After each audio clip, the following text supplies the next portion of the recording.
السلام علیکم ورحمۃ اللہ وبرکاتہ، نحمده ونصلی علی رسولہ الکریم، اما بعد فاعوذ باللہ من الشیطان الرجیم، بسم اللہ الرحمن الرحیم، رب اشرح لی صدری ویسر لی امری واحلل عقدۃ من لسانی یفقہوا قولی۔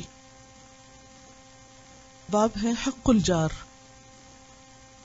مادہ ہے جیم واورے۔ جاورہ یجاور، مجاورہ اور جوار کہتے ہیں پڑوس میں رہنے کو۔ مجاور کا لفظ آپ نے سنا ہوگا، بیت اللہ کے مجاور بھی ہوتے ہیں جو بیت اللہ کے قریب رہتے ہیں، اس کی خدمت کرتے ہیں۔ مسجد کے مجاور بھی ہوتے ہیں اور بعض اوقات مزاروں کے مجاور بھی، کیونکہ وہ ان کے ساتھ رہتے ہیں، یعنی گویا قبروں کے ساتھ رہتے ہیں، قبروں کے پڑوس میں رہتے ہیں یا قبرستان میں رہتے ہیں، حالانکہ قبرستان صرف مردہ لوگوں کے لیے ہوتے ہیں۔ تو جاورہ، یجاور، مجاورہ اور جوار پڑوس میں رہنے کو کہتے ہیں، اور اسی مادے سے اجارہ یجیر اجارتن کہتے ہیں بچانے اور پناہ دینے کو۔ تو پڑوسی جو ہے وہ پناہ بھی دیتا ہے، اسی لیے جار پڑوسی، اور اس کا معنی پناہ دینے والا اور پناہ لینے والا دونوں طرح آتا ہے، کیونکہ پڑوسی کے لیے کیا ہے؟ پناہ گاہ، دونوں ایک دوسرے کو پناہ دیتے ہیں۔ اگر دیکھا جائے تو پڑوسی سب سے قریبی ساتھیوں میں سے ہوتا ہے۔ گھر کے افراد کے بعد سب سے پہلا واسطہ اور پہلا رابطہ پڑوسی کے ساتھ ہوتا ہے، نیبر کے ساتھ ہوتا ہے۔ بعض اوقات اپنے رشتہ دار، قریبی لوگ دور ہوتے ہیں اور اجنبی لوگ قریب ہو جاتے ہیں۔ جتنا ان سے تعلق اور واسطہ ہوتا ہے اتنا اپنے رشتہ داروں سے بھی بعض اوقات نہیں ہوتا۔ جتنا روزمرہ زندگی میں ان کے ساتھ لین دین ہوتا ہے اتنا بسا اوقات بہن بھائیوں کے ساتھ بھی نہیں ہوتا۔ اسی وجہ سے اقربا کے بعد، یعنی ذوی القربا کے بعد پڑوسیوں کا حق ہے۔ اور اسی سلسلے میں اللہ تعالیٰ فرماتے ہیں، قال اللہ تعالی والجار ذی القربى والجار الجنب والصاحب بالجنب۔ اور یہ اس آیت کا حصہ ہے جس کے شروع میں وَاعْبُدُوا اللَّهَ وَلَا تُشْرِكُوا بِهِ شَيْئًا وَبِالْوَالِدَيْنِ إِحْسَانًا، اور پھر ذی القربہ، اور اس کے بعد یہاں جار کی بات آئی، پڑوسی کی بات آئی، کہ وہ پڑوسی جو رشتہ دار ہو اور وہ پڑوسی جو اجنبی ہو، یعنی رشتہ دار نہ ہو، وصاحب بالجنب، اور وہ جو تھوڑی دیر کے لیے بھی ساتھ ہو۔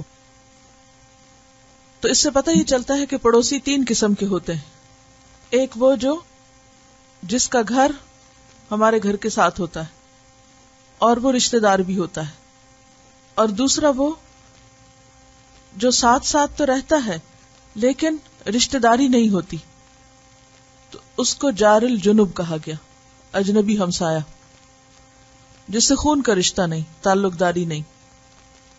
اور تیسرا والصاحب بالجنب، پہلو کا ساتھی، یہ بھی ہمسایہ ہے لیکن اس میں ضروری نہیں کہ وہ شخص اپنے گھر یا خاندان کے ساتھ آپ کے گھر یا خاندان کے ساتھ رہتا ہو، آپ کے محلے میں رہتا ہو یا آپ کے کمپاؤنڈ میں رہتا ہو یا آپ کی بلڈنگ میں رہتا ہو، ضروری نہیں کہ وہ ایک اپنے مکان یا اپنے گھر کے ساتھ ہو، بلکہ کسی بھی جگہ، کہیں بھی کوئی شخص جو آپ کے ساتھ مل جل کر رہتا ہو، کوئی مل کے کام کرتا ہو، یا کسی بھی جگہ پر وہ آپ کے قریب ہو، خواہ زیادہ دیر کے لیے، خواہ تھوڑی دیر کے، خواہ پورے دن کے لیے، خواہ دن کے کسی حصے کے لیے، خواہ وہ سفر میں کیوں نہ ہو۔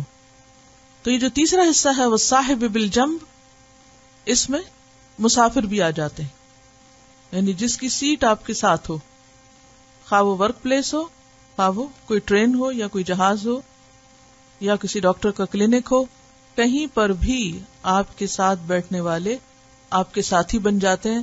ضروری نہیں کہ وہ آپ کے رشتہ دار ہوں یا آپ کے دوست ہوں، ان سے آپ کا تعلق کیا ہے؟ ایک ہمسائیگی کا تعلق ہے۔ اور یہ ایک حقیقت ہے کہ انسان سماج پسند ہے۔ سماج کس کو کہتے ہیں؟ سوسائٹی کو۔ یعنی انسان تنہا نہیں رہ سکتا، اسے ہمیشہ مل جل کے رہنے کی ضرورت ہوتی۔ اسی لیے آپ نے دیکھا ہوگا کہ جن لوگوں کے ساتھ آپ سفر کر رہے ہوتے ہیں، خواہ وہ چند گھنٹے کے لیے ایک جگہ پر اکٹھے ہوں، تو عموماً کیا ہوتی، اس سفر کے دوران آپ کی دوستی ہو جاتی. کبھی ایسا کوئی واقعہ پیش آیا؟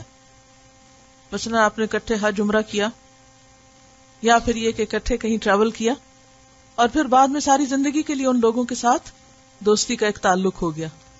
کیونکہ یہ انسان کی فطرت کے اندر ہے کہ اسے اکیلا رہنا پسند نہیں، وہ مل جل کے رہنا زیادہ پسند کرتا ہے. اور لوگوں کے ساتھ واسطہ، رشتہ، تعلق، یہ انسانیت کی علامت ہے، انسان ہونے کی علامت ہے. اور وہ انسان نہیں کہ جو انسانوں کے ساتھ گھل مل کے نہ رہنا چاہتا ہو اور اپنی ایک الگ کٹیا بنا کے اور الگ ہی اپنی دنیا میں بس جینا چاہتا ہو. تو اس لیے اسلام نے رشتہ داروں کے بعد پڑوسیوں اور ساتھیوں کے بہت زیادہ حقوق بتائے ہیں اور اس کی بہت زیادہ اہمیت کا احساس دلایا ہے.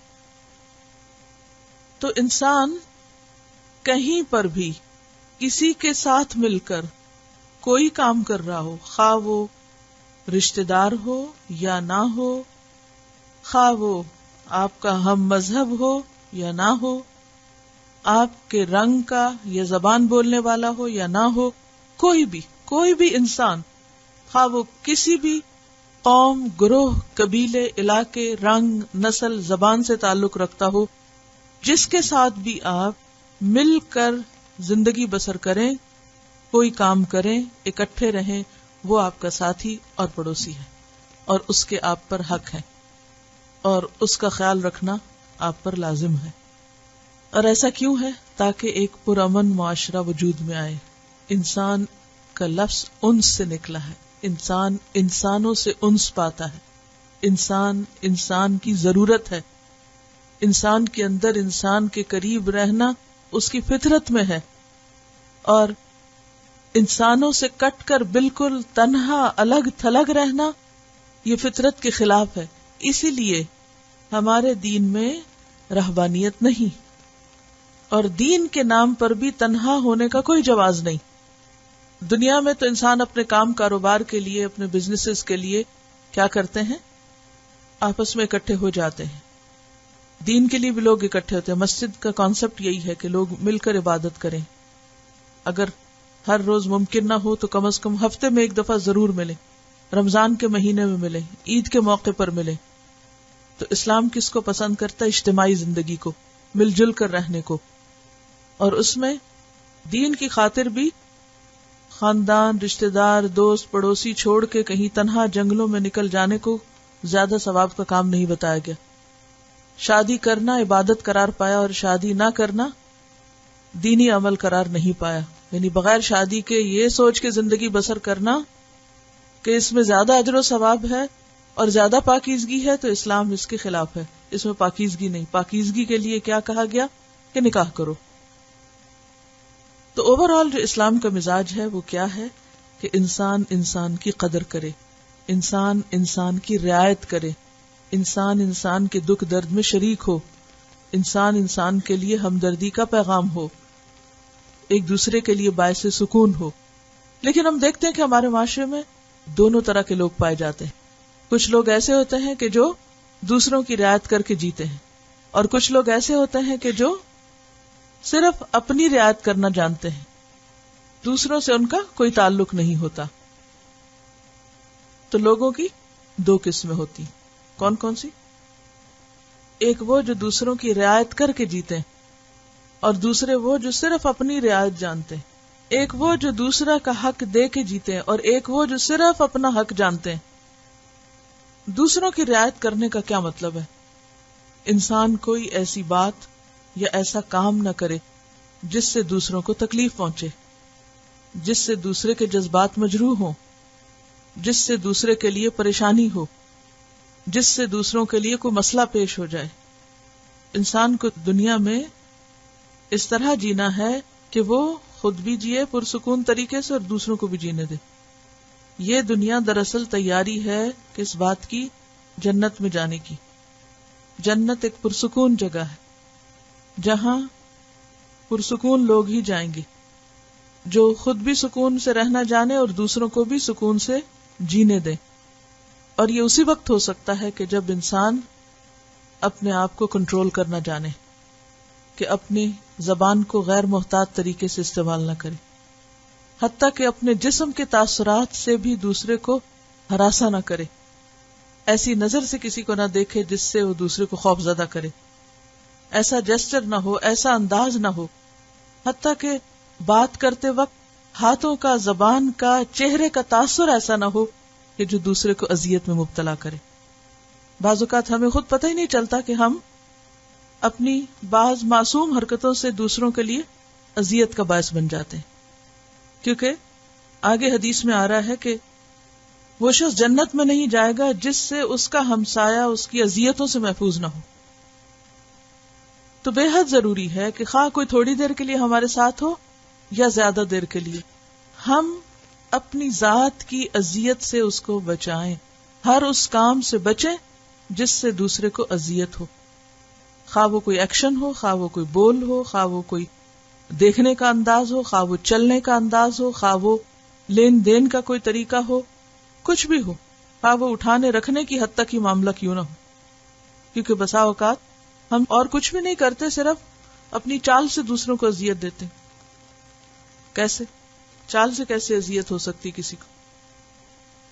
جیسے یہاں لکڑی کے گھر ہیں تو کہیں بھی موومنٹ ہوتی تو دوسرے کو پتہ چلنے لگتی، کبھی کوئی سو رہا ہوتا ہے تو اس سوتے وقت میں آپ یہ کہیں کہ اب میرا کچھ سننے کو دل چاہ رہا ہے، اور آپ صرف اپنی رعایت کریں اور وہ لگا بیٹھیں اور دوسرے کی نیند حرام کر دیں۔ پیر گھسیٹ کے چلنا، اٹھانے رکھنے میں کیا تکلیف کا باعث ہو سکتی ہے چیز؟ مثلا کوئی چیز اٹھائی، زور سے دھمک کے رکھی، دروازہ زور سے بینگ کیا اور دم دم سیڑھیوں سے اترے، چیزیں اٹھا پٹخا کے پھینکی، یہ ساری چیزیں دوسروں کو یعنی ساتھ رہنے والوں کو اذیت دینے کا سبب ہوتی ہے۔ اور بسا اوقات ہمسایوں کے ساتھ اس طرح جڑ کر رہ رہے ہوتے ہیں کہ کمرے کے ساتھ کمرہ ہو سکتا ہے یا گھر کے ساتھ گھر جڑا ہوا ہو سکتا ہے، اور وہ ایک دوسرے کے لیے اذیت کا باعث ہو سکتے ہیں۔ بعض اوقات اس طرح فخر سے چلنا اور اس طرح غضبناک انداز میں چلنا کہ جس سے دوسرا دیکھ کے ہی سہم جائے کہ معلوم نہیں کیا مسئلہ ہے۔ اپنے آپ کی صفائی نہ رکھنا، اپنے گھر کی صفائی نہ رکھنا اور اس سے دوسروں کو اذیت دینا۔ اب آپ دیکھیں اگر کلاس میں 2 لوگ بیٹھے ہوئے ہیں اور ایک نے کپڑے نہیں بدلے، نہائی نہیں، جسم کی صفائی نہیں کی، تو 2-4 گھنٹے جو دوسرے کو ساتھ بیٹھنے کو ملے ہیں وہ کس طرح گزریں گے؟ کیا وہ اس میں نہیں آئے گا کہ وہ دوسرے کو اذیت میں مبتلا کر رہا ہے؟ تو ہم سب کو سوچنا چاہیے ہماری وہ کون سی حرکت ہے، کون سی باتیں ہیں جو دوسرے کو ستانے اور اذیت دینے میں آتی۔ بعض اوقات کسی سے گفتگو میں دوسرے کی رعایت نہ کرنا، خود ہی بولتے چلے جانا بغیر سنے، دوسرے کا نقطہ نظر سننا ہی نہیں، صرف اپنی کیے چلے جانا، صرف اپنی ٹھوسے چلے جانا۔ اور کیا صورتیں ہوتی ہیں، کیونکہ حدیث بہت شدید ہے، معمولی نہیں ہے۔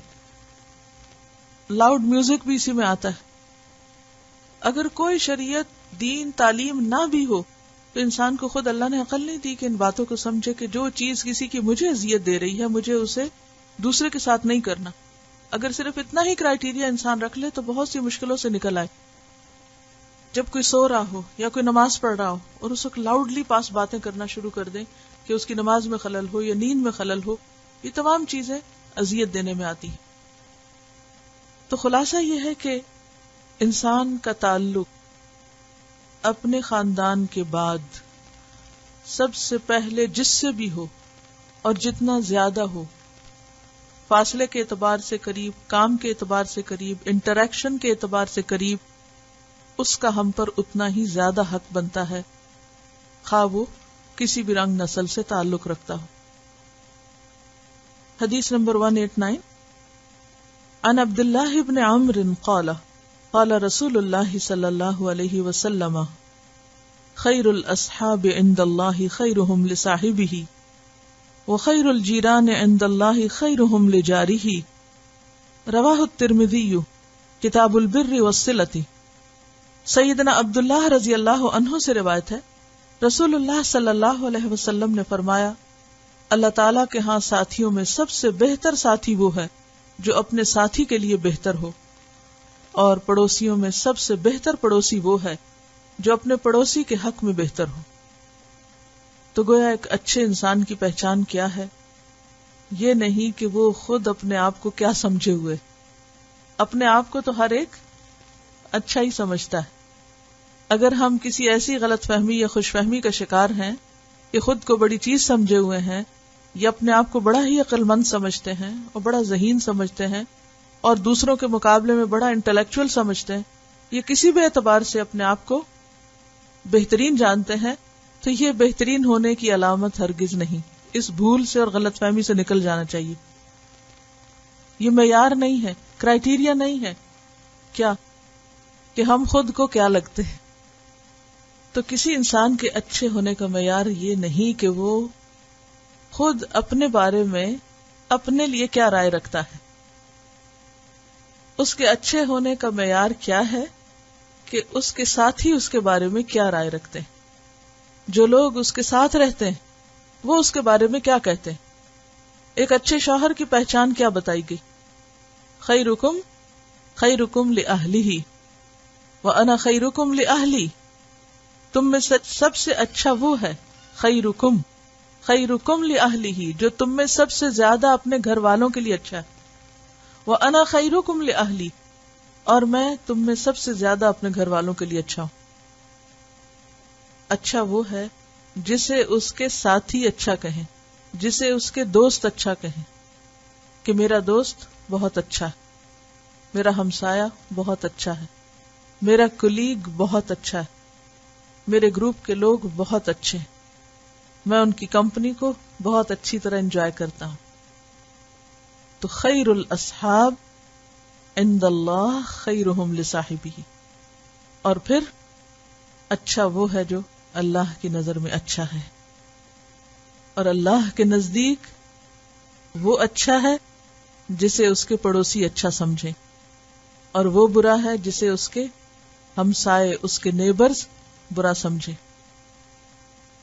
اپنا مقام اپنی نگاہوں میں نہیں، اپنے ساتھ رہنے والوں کی نگاہوں میں دیکھیں. وہ کیا کہتے ہیں، وہ آپ سے کتنے انسپائرڈ ہیں، وہ آپ سے کتنے خوش ہیں. اس کا یہ مطلب نہیں کہ انسان ان کو خوش کرنے کے لیے اللہ کی حدود پامال کرنا شروع کر دے، ہر غلط سلط کام پر اتر آئے، اصول ختم کر دے، اصول توڑے. یہ یاد رکھیے کہ اصول توڑنے والے، غلط کام کرنے والے، خیانت کار، جھوٹے لوگ اگر وقتی طور پر اپنے ساتھیوں کے نظر میں اچھے ہو بھی جائیں، لیکن حقیقت میں ان کے دل میں آپ کی قدر ہرگز نہیں ہو سکتی. کیونکہ وہ کیا سمجھیں گے کہ آج اگر آپ نے کسی کو دھوکہ دیا اور بڑے خوش ہو کے بتا رہے ہیں ہم کو، تو کل آپ ہمیں بھی دے سکتے ہیں، خواہ وہ زبان سے نہ بھی کہیں. اگر آپ نے کسی سے جھوٹ بولا تو آپ ہم سے بھی بول سکتے ہیں. آپ کسی کے ساتھ برا کر رہے ہیں تو ہمارے ساتھ بھی کر سکتے ہیں. لفظی ترجمہ بھی دیکھ لیجئے کہ عن عبداللہ ابن عمر سے روایت ہے، کہا قال رسول اللہ صلی اللہ علیہ وسلم، رسول اللہ صلی اللہ علیہ وسلم نے فرمایا، خیر الاصحاب، بہترین ساتھیوں میں سے، عند اللہ، اللہ کے ہاں، خیرہم لصاحبہ، ان میں سے بہتر اپنے ساتھی کے لیے، یعنی وہ جو اپنے ساتھی، اپنے دوست، اپنے ساتھ رہنے والے، اس شخص کے لیے اچھا ہو. اور وہ وہی ہوتا ہے جو دوسروں کے لیے باعث سکون ہو، جو غیر محتاط باتیں نہ کرے، جو دوسروں کی زندگی میں خلل نہ ڈالے، دوسروں کی زندگی میں انٹرفیئر نہ کرے، بلا وجہ کی مشکلات نہ پیدا کرے. کیونکہ بعض اوقات ایسا ہوتا ہے نا کہ ہم اپنا الو سیدھا کرنے کے لیے دوسروں کی زندگی اجیرن کر دیتے ہیں، ان کی زندگی میں مشکل پیدا کر دیتے ہیں. تو رعایت کرنے والا کیا ہے کہ جب وہ چلے تو دوسرے کی رعایت کرتے ہوئے چلے. اس کی بہترین مثال یہ ہے کہ جیسے نبی صلی اللہ علیہ وسلم نماز پڑھا رہے ہوتے تھے اور نماز مختصر کر دیتے، اس لیے اس کو کہتے ہیں رعایت کرنا، کہ بچے کی ماں کو تکلیف نہ ہو. یہ ہے رعایت کرنا. اگر ہم چل رہے ہیں تو دوسرے کی رعایت کیا ہے کہ اگر وہ آہستہ چلتا تو ذرا اس کی خاطر آہستہ چلے. مثلا چل رہے ہیں آپ تو چھوٹی چھوٹی چیزوں میں دائیں بائیں دیکھ کے چلنا. جیسے آپ ٹریفک کے قانونی کو دیکھ لیجئے، آپ گاڑی چلا رہے ہیں تو رعایت کرنا کیا ہے؟ صرف یہ تھوڑی دیکھیں گے کہ آپ کے لیے زیادہ بہتر کیا ہے، یہ بھی دیکھیں گے کہ باقی سب جو اس سڑک پہ ہیں ان کے لیے بہتر کیا ہے.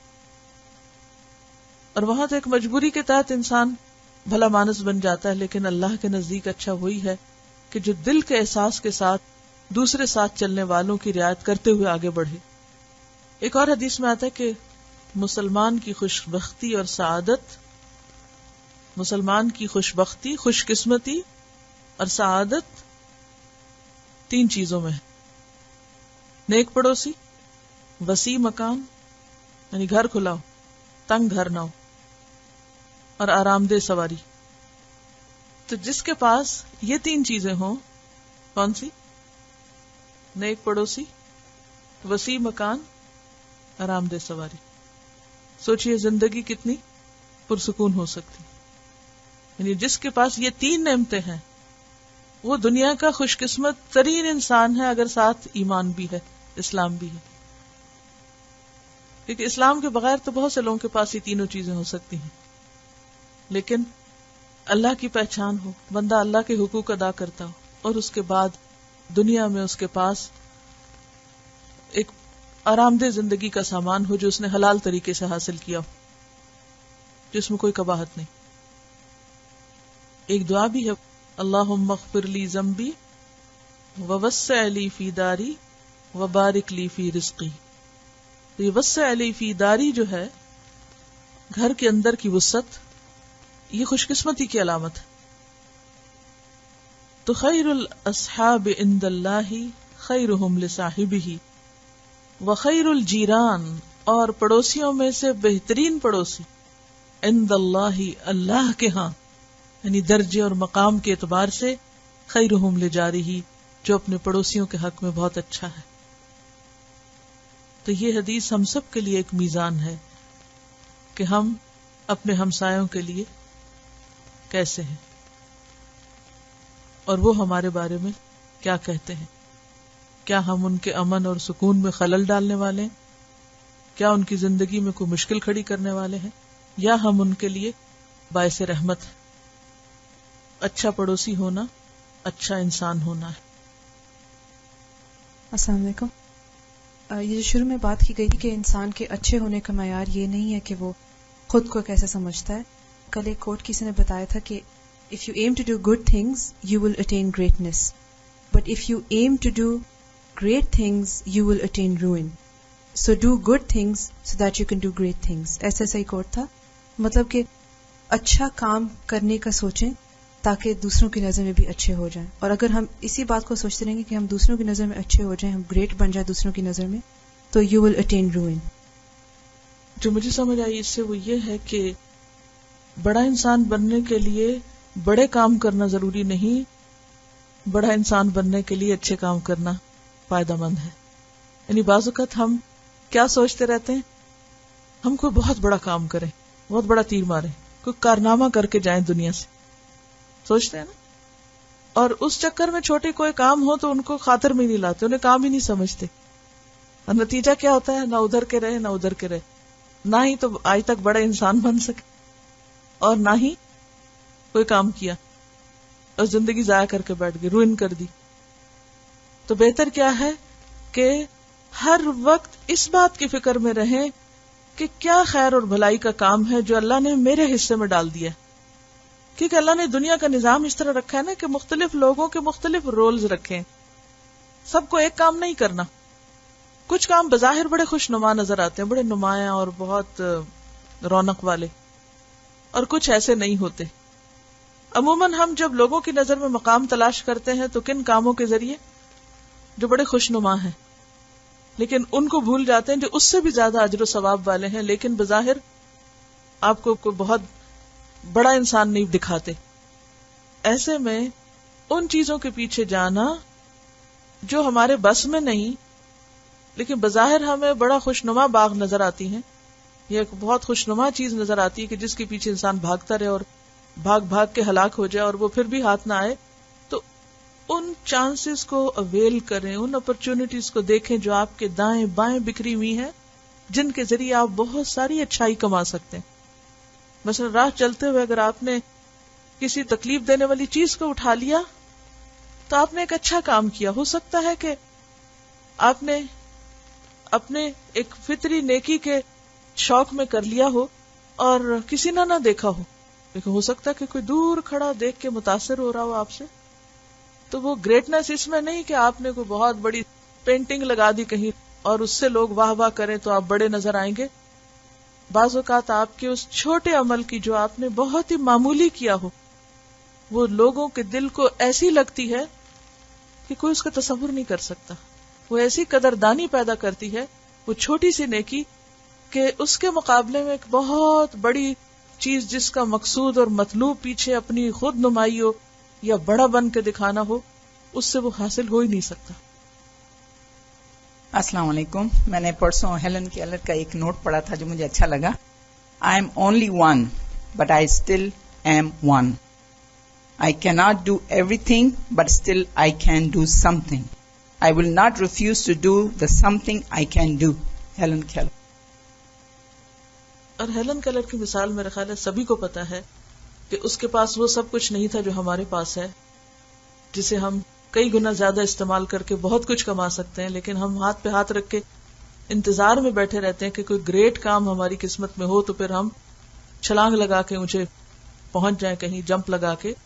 وہ چھوٹے چھوٹے کام بڑے ہو جاتے ہیں اگر وہ نیکی کے جذبے اور خدمت کے جذبے سے بغیر کسی تعطل اور رکاوٹ کے انسان کرتا چلا جائے. یہ رکاوٹیں ہمارے اپنے اندر ہوتی ہیں، باہر نہیں ہوتی. بہت سے بیریئر اندر ہیں ہمارے، بہت سے کانفلکٹس ہمارے اپنے اندر ہیں، کمپلیکسٹیز اندر ہیں، باہر کچھ نہیں. باہر جو نظر آتا ہے اس کو ہم ہوا بنا لیتے ہیں، حالانکہ وہ سب ہٹ جاتا ہے اگر ہم ڈٹرمنیشن سے آگے بڑھیں. آگے چلتے ہیں. عن ابی ہریرہ ان رسول اللہ صلی اللہ علیہ وسلم قال لا يدخل الجنة من لا يأمن جاره بوائقه. رواہ مسلم. کتاب الایمان. سیدنا ابو ہریرہ رضی اللہ عنہ سے روایت ہے کہ رسول اللہ صلی اللہ علیہ وسلم نے فرمایا، وہ شخص جنت میں نہ جائے گا جس کا ہمسایہ اس کے مکر و فریب سے محفوظ نہ ہو. لفظی وضاحت.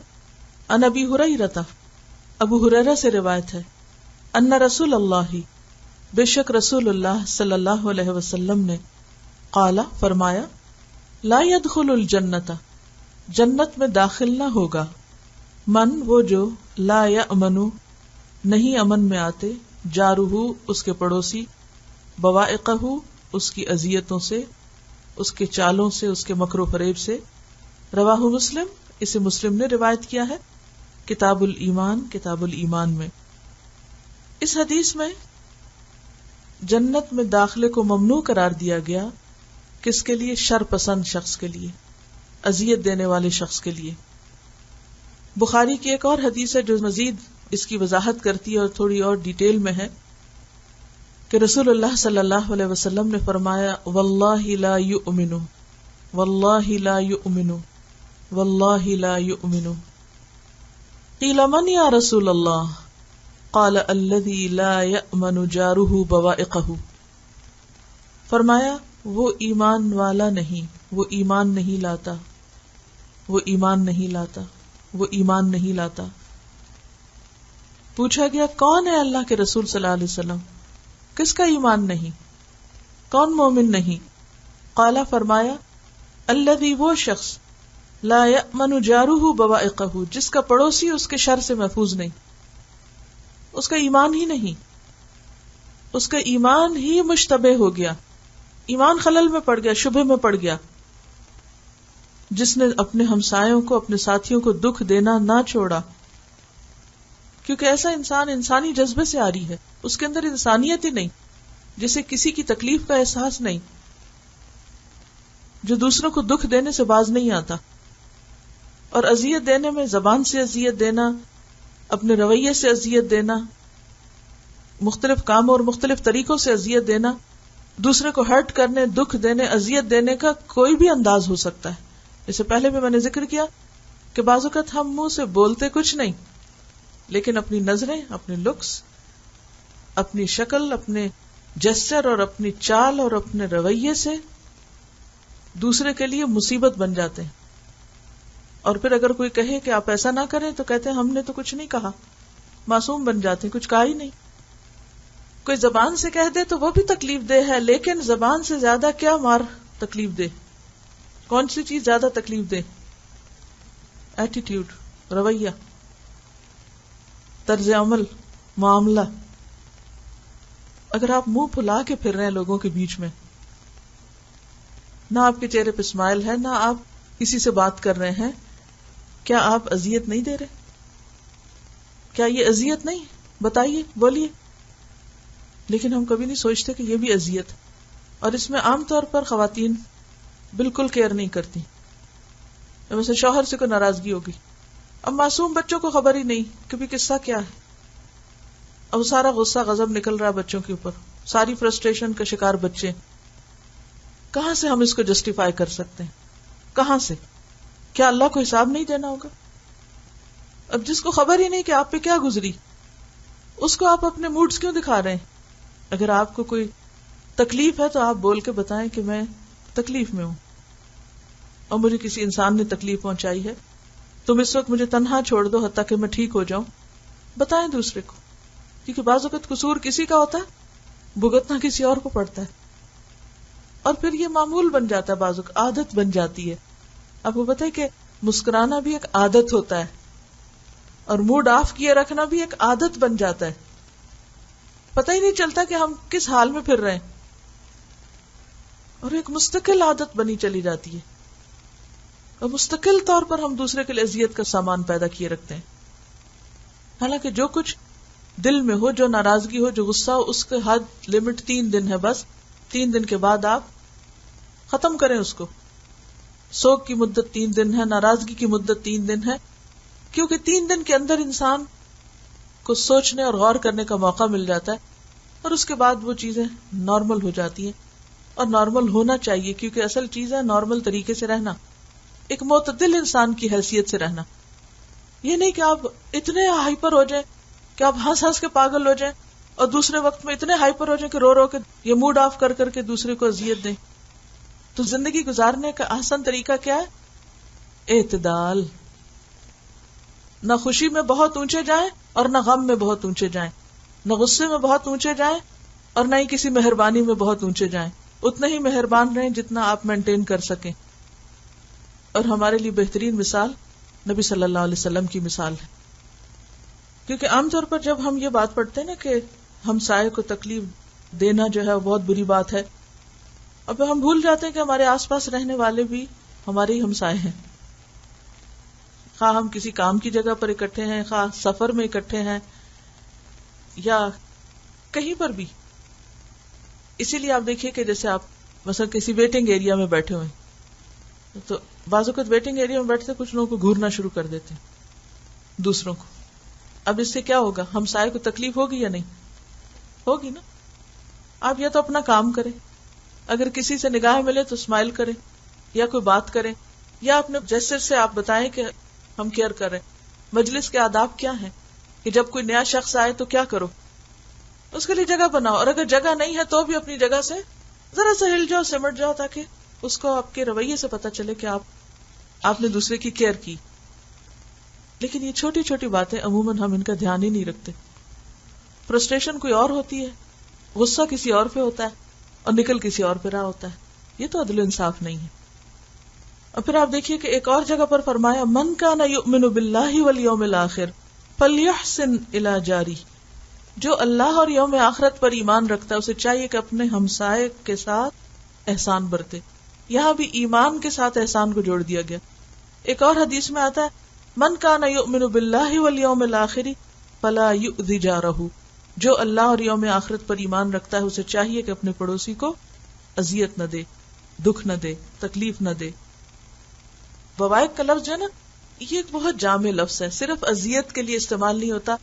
مکر و فریب، چال بازی، اور جس کو ہم عام زبان میں کہتے ہیں نا پالیٹکس، فلاں گروپ میں پالیٹکس چل رہی ہے، فلاں گھر میں چل رہی ہے، فلاں ادارے میں چل رہی ہے، یہ سب اس کی طرف اشارہ ہے. مکر و فریب، چال بازی، دھوکہ دینا، سامنے کچھ پیچھے کچھ، سامنے کچھ رویہ رکھنا، پیچھے سے جڑیں کاٹنا، کسی کو باتوں سے بہلانا لیکن رویے سے نقصان دینا، عمل سے نقصان دینا، یہ اس میں آتا ہے. یعنی ملی بھگت کر کے کسی کے پیچھے پیچھے اس کو تکلیف دینا. یعنی بوائق میں ظاہری تکلیفیں بھی ہیں اور چھپی تکلیفیں بھی ہیں. کچھ کام ایسے ہوتے ہیں نا جو ظاہری کوئی تکلیف دہ نہیں لگتے, ظاہر میں ٹھیک لگتے ہیں بالکل, لیکن حقیقت میں وہ دوسرے کے خلاف جا رہے ہوتے ہیں. بظاہر آپ کسی کو بڑا خوبصورت مشورہ دیتے ہیں, لیکن حقیقت میں وہ کیا ہوتا ہے, دوسرے کے لیے مصیبت ہوتا ہے, تکلیف دہ ہوتا ہے, اور آپ کو پتا ہے کہ وہ اس کے لیے تکلیف دہ ہے. بوائق کا لفظ جو ہے نا وہ محض اذیت اور تکلیف سے زیادہ گہرے معنی رکھتا ہے. انٹینشنلی تنگ کرنا اور تنگ کر کے خوش ہونا, کچھ لوگوں کی عادت یہ ہوتی ہے کہ وہ دوسروں کو ٹیز کر کے, دوسروں کو تان و تشنیع کر کے, چھپے وار کر کے, پیچھے ان کی ہنسی اڑا کے, ان کی نقلیں اتار کے, اپنا منہ بگاڑ کے بڑے خوش ہوتے ہیں. وہ سمجھتے ہیں ہم اتنے انٹیلیجنٹ ہیں کہ ہمارے مد مقابل کوئی ہے ہی نہیں.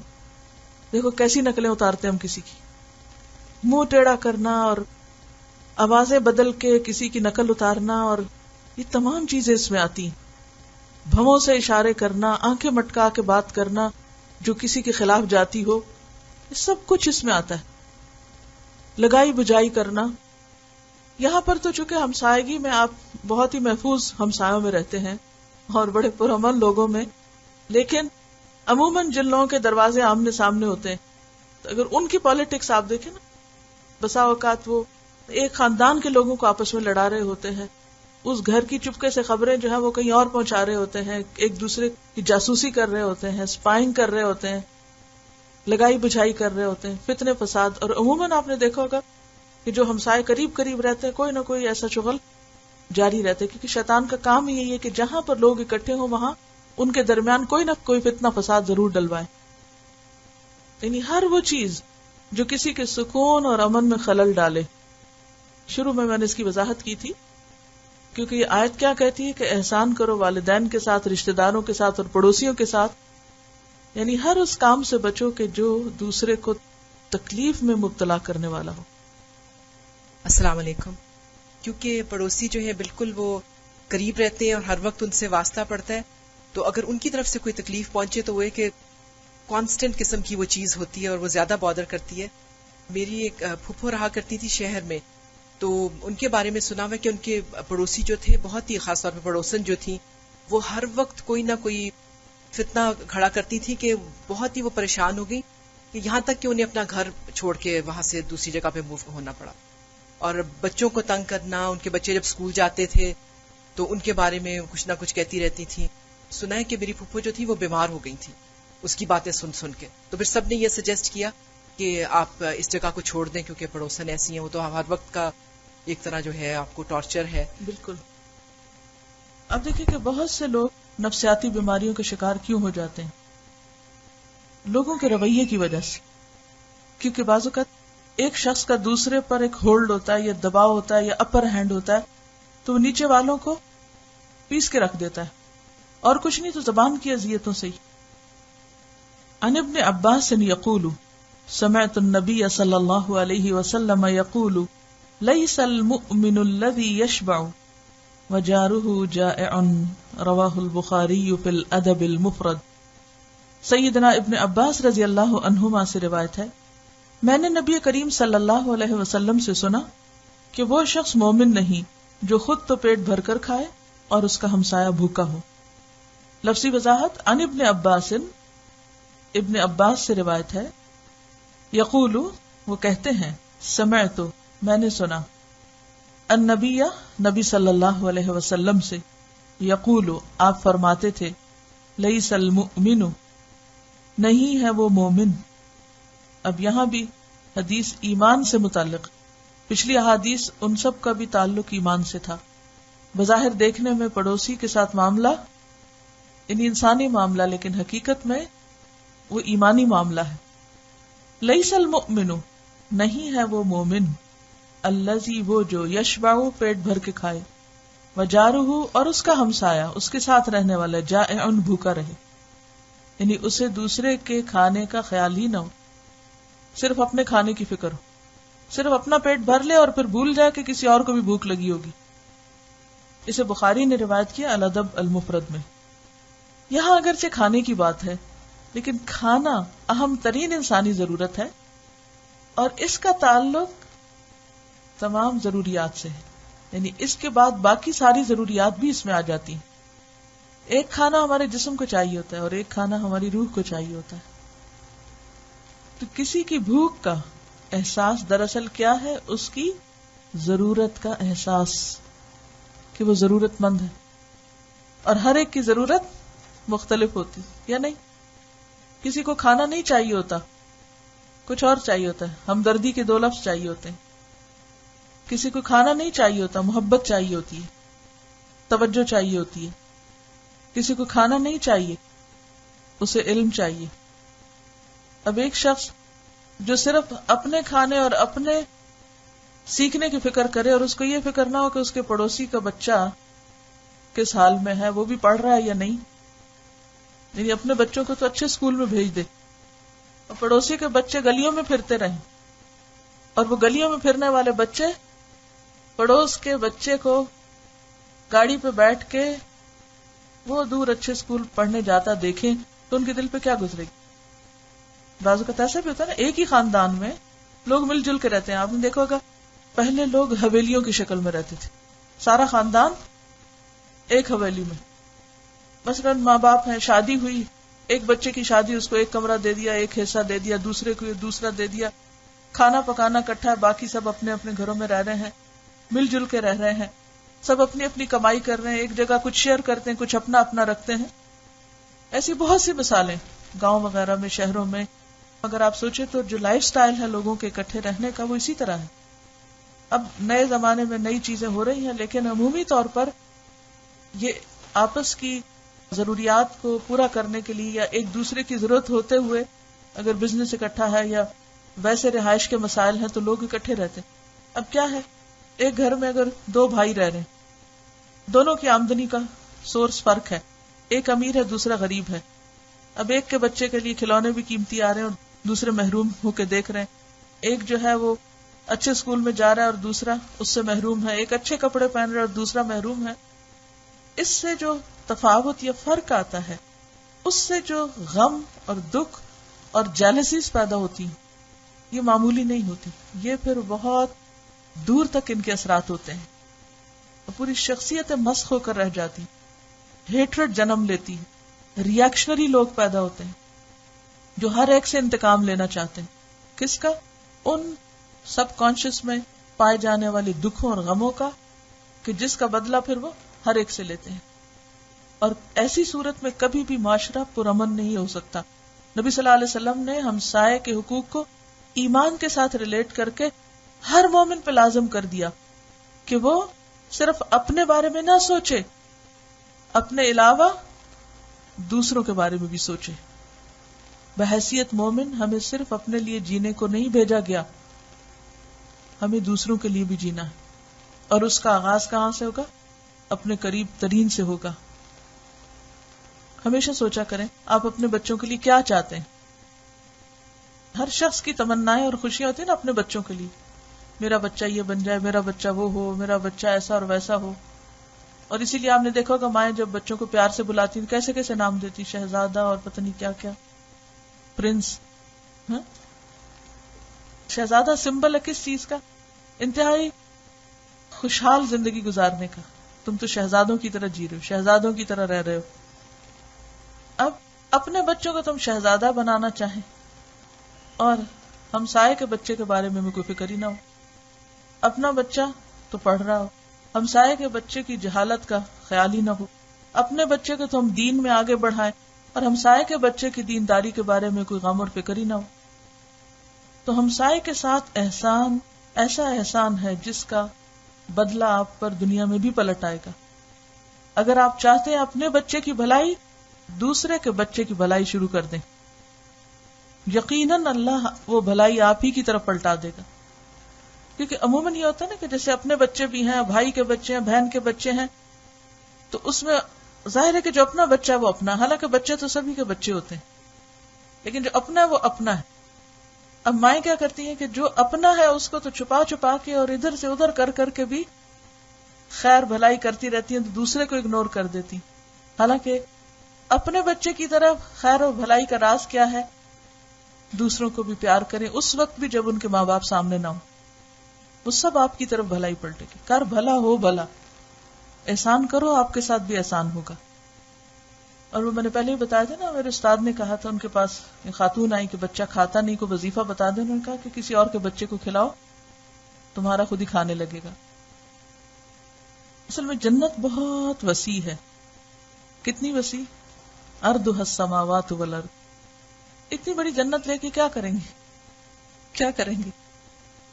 انجوائے کریں گے نا، لیکن اس کو وہی انجوائے کر سکتا جس کا دل بڑا ہو، جس کی نگاہ بڑی ہو، جو دور تک سوچتا ہو، جو سیلف سینٹرڈ نہ ہو، دوسروں کے لیے سوچنے والا ہو. اور پھر اپنی ذات اور خاندان سے نکل کر ان کے ساتھ جو اجنبی ہو، خواہ رشتے دار نہ ہو، کچھ نہ لگتے ہو، خواہ آپ کے ہم مذہب بھی نہ ہو. سبحانک اللہم و بحمدک، نشہد ان لا الہ الا انت، نستغفرک و نتوب الیک. السلام علیکم و رحمۃ اللہ وبرکاتہ.